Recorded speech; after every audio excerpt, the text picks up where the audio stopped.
All right, so before I get started, I want you, if you have a paper Bible, or even if you have a phone Bible, you can go to the first passage. We're going to be in a couple, and I want you to look at two, and then the other one, I'll let you cheat and just read it off of the screen. They'll all be on the screen, but just for that. So, Exodus 32.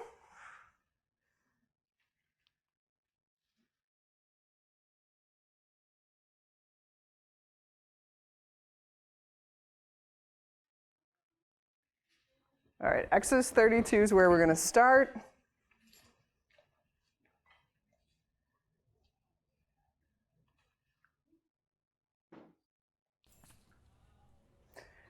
And then if you have Exodus 32 and you have a paper Bible and you have lots of random things in your Bible like me, grab one of the random things and put it in Deuteronomy 10. If you need to borrow a random thing, I've got plenty.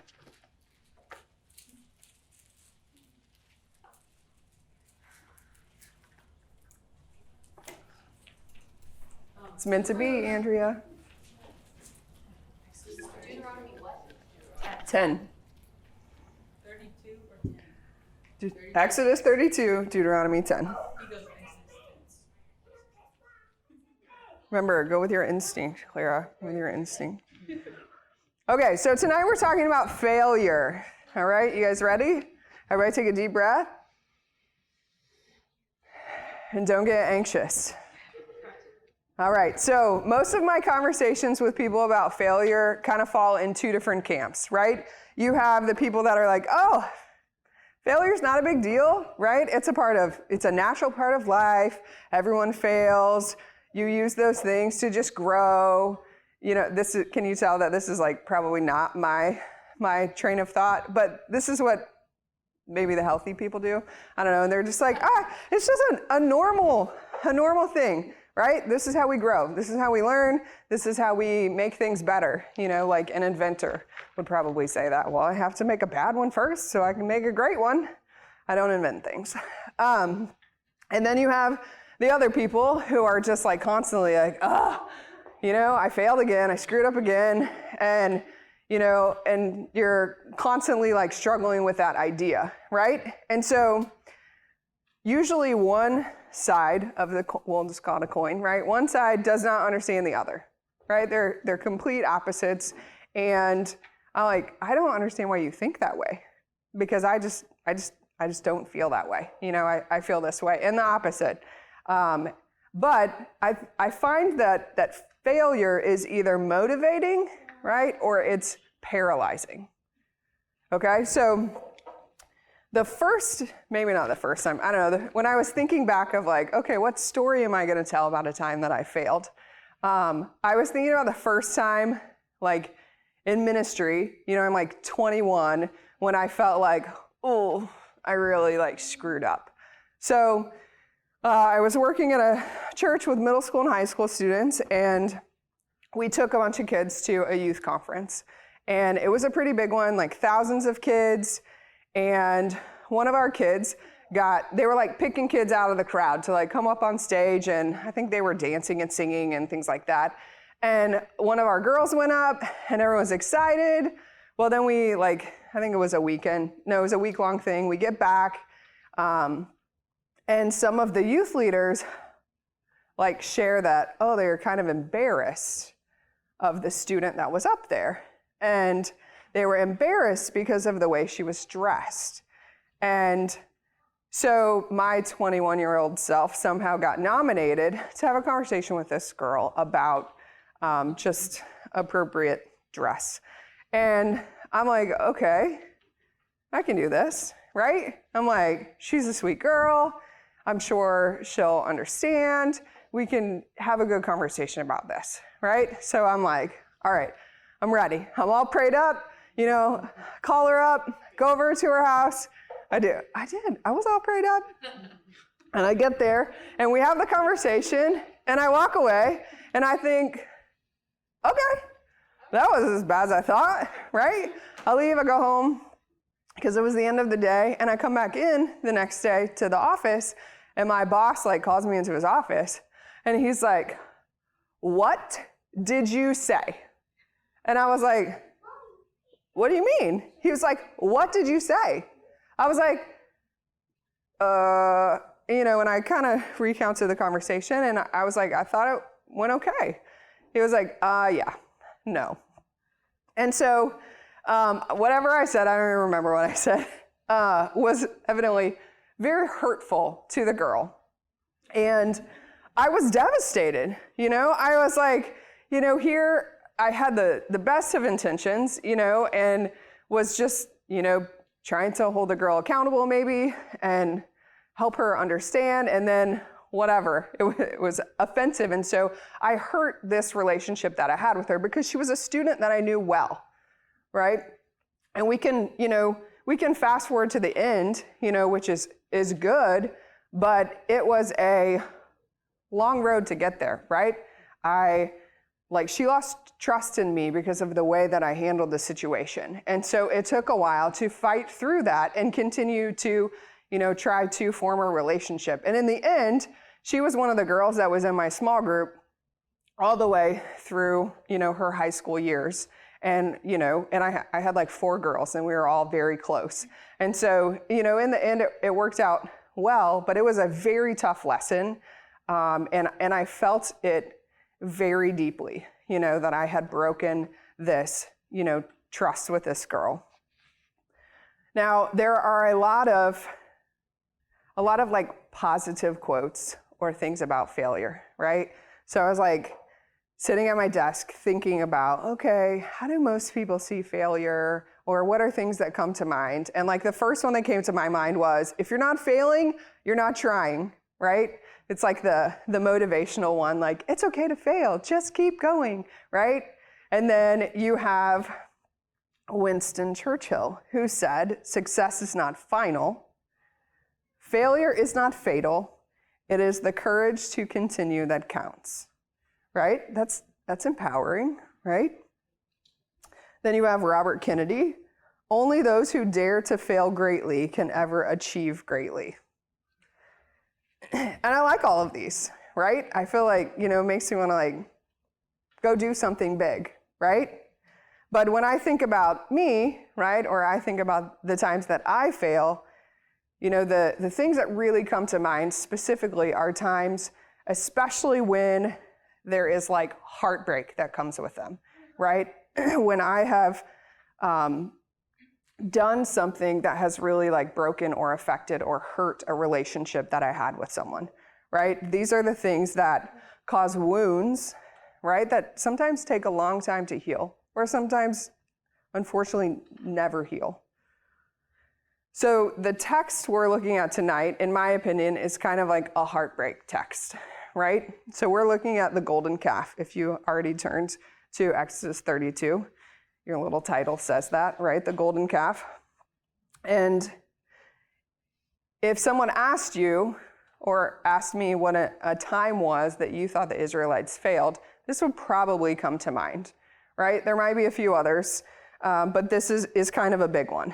And for me, I'm like, why a calf, And I get, okay, they've been by themselves for a while. Moses has been, gone. They have been, out wandering around, and, the cloud is gone that they were following. And so maybe they're just like, oh, I just need to see something, right? I just need to see something to represent God, right? And so that's what they chose, or that's what was chosen for them, however you want to read the story. Your texts might say 2 different things. We're going to go back a little bit. So before your Exodus 32, we're going to go back to Exodus 19. When Moses went up on the mountain the first time. You don't have to turn there. I'm just going to do a little recap. So I'm going to do a little fast forward 19 through 32. Okay? So the first time Moses was on the mountain, this is when, this was a few weeks ago when Matt talked about how the Lord told Moses they would be a kingdom of priests and a holy nation, right? And he said, they will be a kingdom of priests and a holy nation if you obey my voice and keep the covenant, right? And so Moses is supposed to tell the people this. So he goes, and that's what he does, right? And he starts with the elders, okay? And so Moses relays this to the elders, and the elders say, what? You might remember? Sure, we do it. You do remember? Sure. Okay. You gonna tell me? They said sure. Oh, they said sure. Oh, okay. I mean, yeah. All right. All that I guess that's the gist of it. Keeping it simple. All right. All that the Lord has spoken, we will do. Right? So, sure. All right. Okay. So at this point, right? Now enters, like, I'm imagining this in my mind. Here's the, like, dramatic, like, cinematography. Here's when it gets kind of crazy, right? There's thunder, there's lightning, right? And Moses is supposed to bring the people, like, closer to the mountain, right? But not too close. Just get them a little closer, right? So they can hear the commandments. But the people, they're listening to, the thunder. I'm like, imagining, because everyone says it wrong, like, seeing and the thunder and the lightning. You hear the thunder, you see the lightning, but a lot of people get it backwards. Anyway, so all this is happening, right? And it's scaring them, okay? And so they're freaking out, and they're like, no, Moses, you stay there, and like, we'll be over here, and you just tell us what God says, right? And so that's what happens, and the Lord keeps giving Moses this like really long list of guidelines and how they're supposed to live, right? And fast forward to chapter 24, right? And now Moses goes up the second time, right? So this time he takes some people with him, Aaron, Nadab, Abihu, and 70 of the elders get to come. But again, they only get to come so close, right? And then eventually, at some point in the story, they just disappear and they must go back down the mountain, because we all know what happens with Aaron at the bottom, right? So they go up, and Moses gets what? He gets the tablets, right? So he gets the 10 Commandments on the tablets, and then he gets the directions on how to build the tabernacle, and he gets like kind of the details of the priesthood, okay? So he has all of these things. Jump to 31, right before our text, right? And then we get the Lord telling Moses, okay, I need to tell you something before you go down the mountain, right? And he says in 32:7, can somebody read that for me?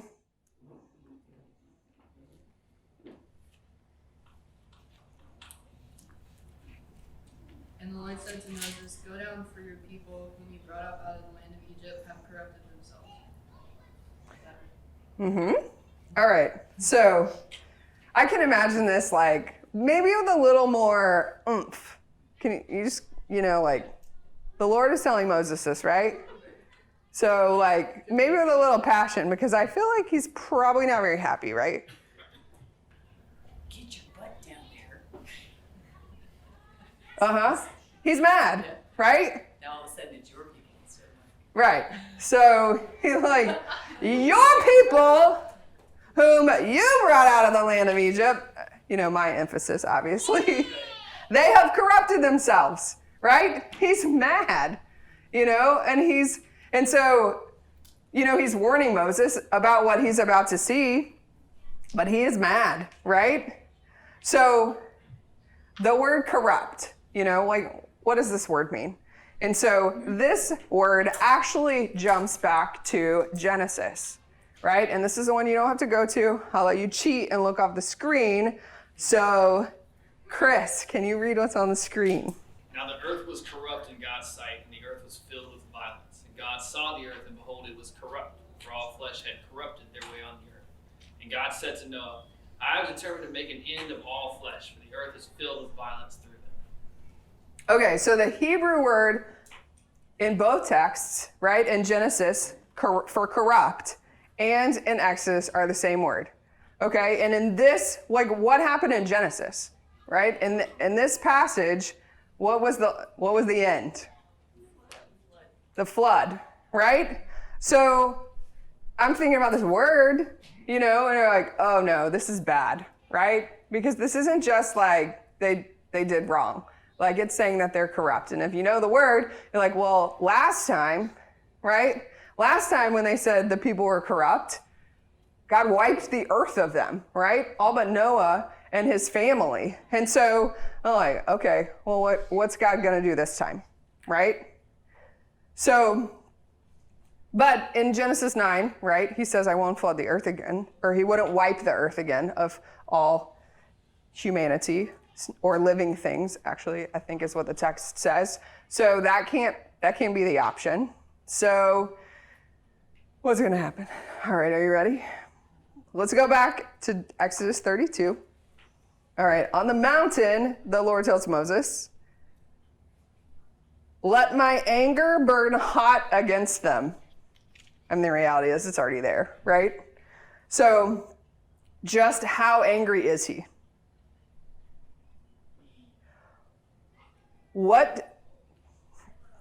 Okay, so later in the passage, Moses is talking to Aaron, and he said, what did this people convince you to do, right? That brought such a great sin upon them, all right? So we bring in the word sin, right? What is the Hebrew word for sin? What? Chata, right? So, do we know the definition? Oh, good guys. All right. Well, now I know you all know how to read. So when I ask for readers, you're going to have to do it. Okay. So, yes, this is what it means. So I looked up some different, obviously, definitions of it. So to miss the mark, to go wrong, to miss the goal, to wander from one's way. And I find that they're all very relevant, right? And we can relate this to failure. And so tonight we're talking about failure, but we're actually going to talk about failure as sin. Okay? So here's the definition of sin. And then the definition of failure, according to Merriam-Webster, is a failing to perform a duty or expected action, a lack of success, or a falling short. Okay, and when I look at that definition and I compare it to chata, right, I see some connection, right? Both of them really falling short, right? Missing the mark. The guy shooting the bow and arrow, right? He's definitely like falling short and missing the mark. And so I'm seeing this connection as I was studying this week. And because there's a lot of things that you can talk about in regards to failure, right? And there's a lot of things that we can talk about in involving sin. But I think these two have a special connection. And so when I was looking up more specific definitions of chata in a Hebraic perspective, one of the definitions was to commit an offense against someone with whom one stands in a community relationship. And I thought, this makes sense to me, right? To commit an offense against someone with whom one stands in a community relationship. And I think the community relationship can be a lot of people, right? It could be a friend, it could be someone in this community. It could be someone that you live with, a family member. It can be a child. It can be a parent, sibling, any of those things. But those are the things that sometimes I feel like they weigh the heaviest, right? Because they're the people, you generally hurt the people the most that are closest to you, right? And so it means that, and it means in this relationship, somebody that there is some sort of set of like expectations, right? And it doesn't have to be like this list of, I'm going to be your friend, and here's our list of expectations. I'm going to expect you to do this, this, this, and this. And I'm going to do this, this, this, and this. If any, you have friendships like that? Oh, okay. I mean, maybe it works for some people. I don't have a list yet. Maybe I should start one. But it works for some. That's great. But you don't necessarily just have this list, but God actually kind of has this list with us, right? He had the list with the Israelites. He said, here's my set of expectations. Like, here is the way that I am giving you. Here, I am giving you the rules, right? Or I am giving you the guidelines of this is how to live, right? This is how to honor me. This is how to honor your community, the people around you, your family. Like, I'm giving you the guidelines, right? I'm showing you how to live. And so, in this instance, as we start to look at, what God is kind of preparing Moses to walk into, like, we already know that the Israelites have this relationship with God, right? And he has told them, this is how I want you to live, right? And I think about the specific definition of like wandering from one's way. And this is a perfect example of wandering from the way, right? And they have offended God in this. I'm sure they offended Moses. He's probably really upset that they made a bad decision. But they're in this relationship with God, and he is upset and he is hurt because this has happened, right? He says, they have turned aside from the ways I taught them. Let my anger burn hot against them. So what's Moses going to do? So let's read Exodus 32, 11 through 14. One of those wonderful readers that was reading behind me, feel free to read. But Moses sought the favor of the Lord his God. Lord, he said, why should your anger burn against your people, whom you brought out of Egypt with great power and mighty hand? Why should the Egyptians say, it is with evil intent that he brought them out, to kill them in the mountains and to wipe them off the face of the earth?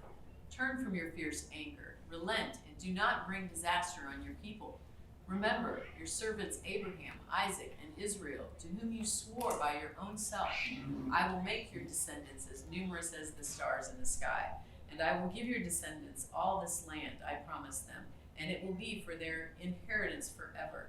Then the Lord relented and did not bring on his people the disaster he had threatened. So this is really kind of impressive to me, right? Because at this moment, we know that Moses hasn't even gone down the mountain yet, right? So he hasn't even seen what they've done. He only knows what God warned him of, right? And so still, he's obviously been a little bit frustrated with the Israelites so far, but still, he chooses to go to bat for them, right? And I love what he says in kind of the end of that. He's like, Lord, remember the good guys, right? Not that they were perfect, but remember the good guys. Remember Abraham, remember Isaac, remember Jacob, remember what you promised them, right? Remember that, we sang the song earlier, and I was like, oh, how fitting, right? To number, the stars, right? That there were going to be so many of them. And Moses says, God, remember this. Remember what you said. Keep that in mind. Turn to the Deuteronomy passage.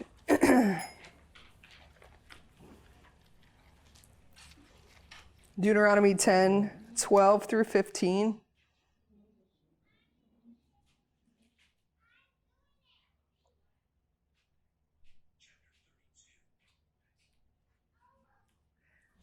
Okay, can someone read Deuteronomy 10, 12 through 15?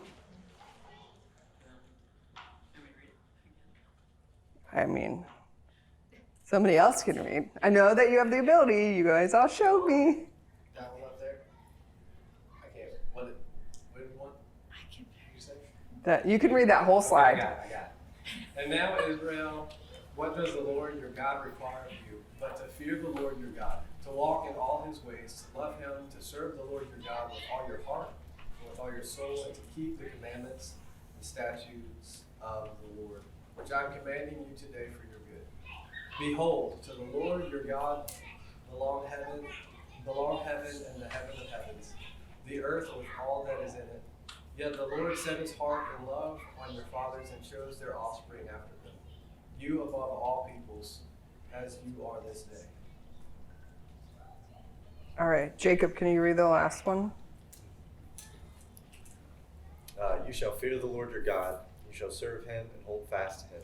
And by his name you shall swear. He is your praise. He is your God who has done for you these great and terrifying things that your eyes have seen. Your fathers went down to Egypt, 70 persons, and now the Lord your God has made you as numerous as the stars of heaven. Same thing, right? Both passages connect. God has never been quiet about his expectations, right? He laid them out clearly. This is what I have for you. This is what I want for you. This is what I'm asking for, right? And we know that he fulfills his promises, and we know that we are often the ones that miss the mark, right? We're the ones that sin, and we lose sight of what's important sometimes. Sometimes we can't see the bigger picture, right? Sometimes we give into our selfish desires. Sometimes we hurt people. But we see that again and again, that God shows mercy on us, and doesn't mean that it's without consequences, right? But that he is there for us when we chata, right? I said before that often when I think about like my own failures, I'm thinking about, the things that have to do with other people, right? And the things that are hurtful. And the thing that usually like I try to take from it is that I can't give up, like if there is a relationship that is wounded, if there is something that I have done wrong, then, it's not always about the wrong, it's about what comes after, right? What do I choose to do with it? And tonight, in talking about how like failure as a sin, I was driving actually back from the baby shower today, and I was thinking about that. And I was thinking about the connection, because I think for me, growing up in America, I grew up in the Midwest, I think that I've always had this like understanding that, sin is this awful, terrible thing. And it can be, right? But when I was thinking it more from like the Hebraic definition of what it was, right? That it's missing the mark, that it's wandering from the way. Like we know that we have these instructions about how to live, right? We know that this is going to be hard, right? But it's going to be worth it, right? And that this is how we should live, And yes, we're gonna wander, and yeah, we're gonna miss the mark, and we're not always gonna hit the bullseye. Maybe very rarely hit the bullseye. Maybe we'll just be a little off all the time. But I find that, when I'm thinking about the connection between sin and I'm thinking about the connection between failure in this instance, like they are often the same. And that connection, I don't want to say it brings me like relief, but sometimes it does a little bit to know, like I think as I was teaching on this, I almost like found some freedom to realize that, maybe failure really isn't so bad, and though I know that, and I knew that in the beginning, it is, I'm not a person that cuts myself very much slack. And so as I was, studying this and really working through it, I feel like I came out in the end in a place where, I'm not even sure really how to describe it, other than the fact that I feel like I am more accepting of the fact that failure is a part of the journey. And I think parenting has been a large part of that. When I am teaching Keith, the how to live part, one of the things, like he's I know he's not biologically mine, but we have a lot of things that are very similar. And one of that is being hard on ourselves. And so that is something that like immediately I had to address, you know, and so that has changed, I think, the way that I see some things in myself. But from the beginning, you know, I taught him that it's okay to make a mistake, right?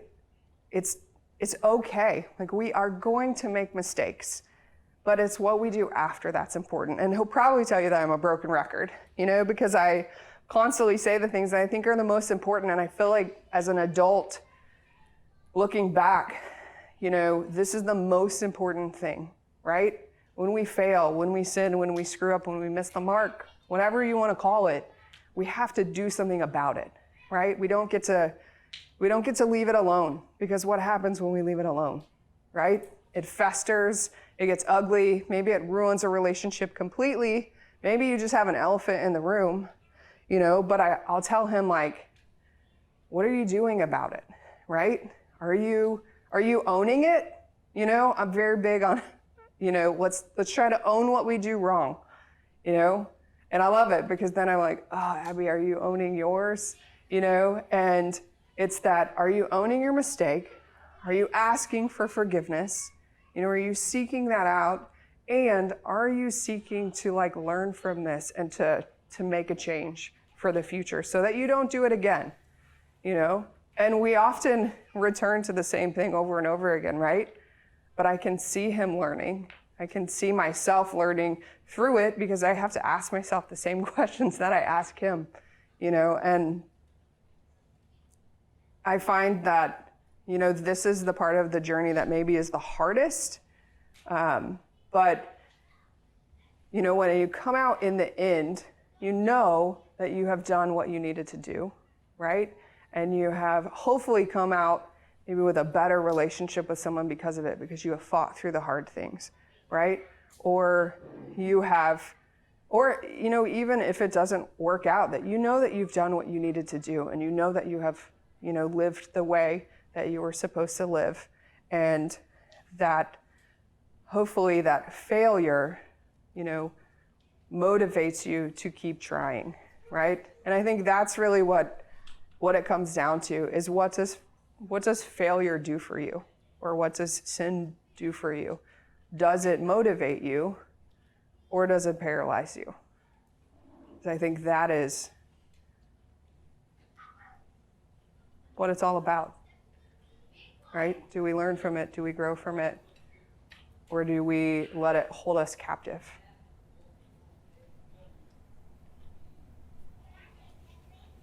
Thoughts, questions? I've always liked that illustration of the marksman, you know, in the arrow, trying to shoot an arrow. And I've never been any good at it. My boys were really good at hitting a bullseye, doing that. What do you call it again? Archery. Yeah, that's right. But we did scout camp and stuff, and they were really good at it. But and I can remember doing it like in gym classes, and how many times I tried to, you know, shoot and make the mark and missed. And it is just such a really good illustration, because you think about the things that, you know, and I've done a lot of failing in my life. You know, there's a lot, that's me right up there, all the arrows on the ground, you know, and maybe one, I mean, you know, I don't know, it motivates you to not just quit, you know. When you miss the mark, do you just, okay, that arrow's gone, it's lost? No, you're probably gonna go find it, pick it up, bring it back, try again, you know. And it's the same thing, you know, to me, it's the same thing. I'm not going to, if I've failed, I can't keep kicking a dead horse. I gotta get up and try it again. Yeah. Got a good question, or kind of a question and a statement. But you said, you know, like your boys were really good at archery, and you just didn't seem to get it. But it kind of made me think, like, maybe you're not supposed to be. Just like Matt is good at what he does, and I may not be as good at it. But I feel like we often miss the mark a lot easier when we're doing something that we're not even supposed to be doing in the first place. It's not what God put us here to do. It's not what we were designed to do. You know, like my brother Wes over here can tear up a skateboard, you know? He's great. Like he goes over there and I think he's good at it, and if I were to try and go, like I can do a little bit, but compared to him, like I'm gonna mess up a lot more, you know, and he's better at that. And there are things vice versa that I think we're all made to do and are built, like there are built-in qualities of who we are, and if we spend time comparing ourselves to other people's successes and things we're not good at, or we seek after trying to achieve the same goals that other people are achieving when they're honing in their skills that God has given them, and you're gonna find yourself often missing the mark because it's not your mark to hit. So I don't know, just a little thought that popped in my head. I actually was reading one commentary, and it was talking about Aaron specifically, how when Moses went away, like Moses was the leader, you know, and Aaron was like the peacemaker. And when Moses disappeared and Aaron had to step up and be the leader, this is what happened. And so, and when he was gone, when Moses was gone, that's when he found out that Aaron was going to be like the priest, and he didn't know that yet, you know? And so then he's trying to step into this position that really wasn't his to be, but the people kind of pushed him into it, you know? And just an interesting thought of like, you know, are we ever stepping into positions that we shouldn't be, or even, you know, are we ever the crowd that are pushing someone to be who they shouldn't be just because we need someone to be in that position? That'll preach to the church right there. Just saying. I feel like this thing reminds us too that we can't do it, that we need God. Mm-hmm. Yeah.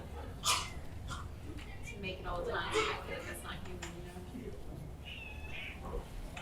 We could do it all on our own. We wouldn't need him, right? Yeah.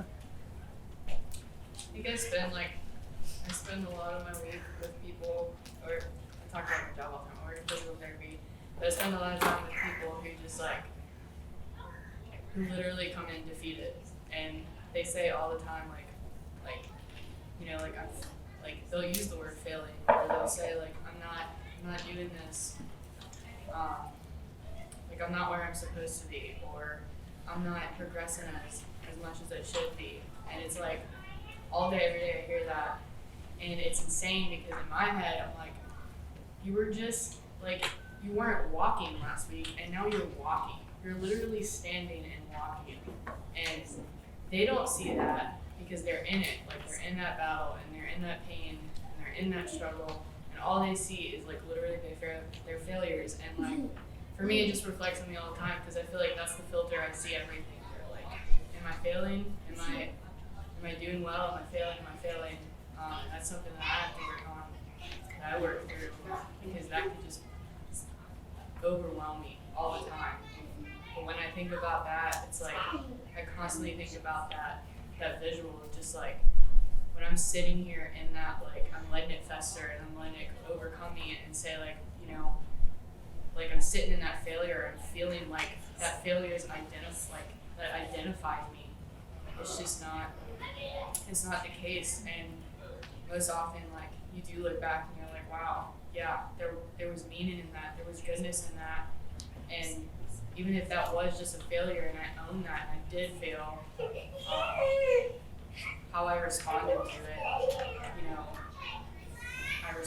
I responded to it. I owned it, and I tried to, you know, I kept trying.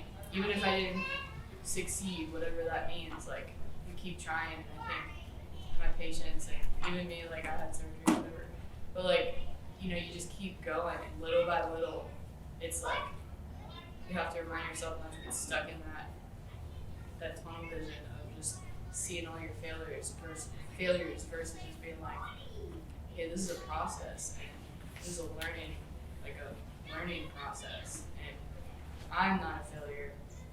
I may sometimes fail, but ultimately, I need God, and that's what completes me. But I can always do better, or I could always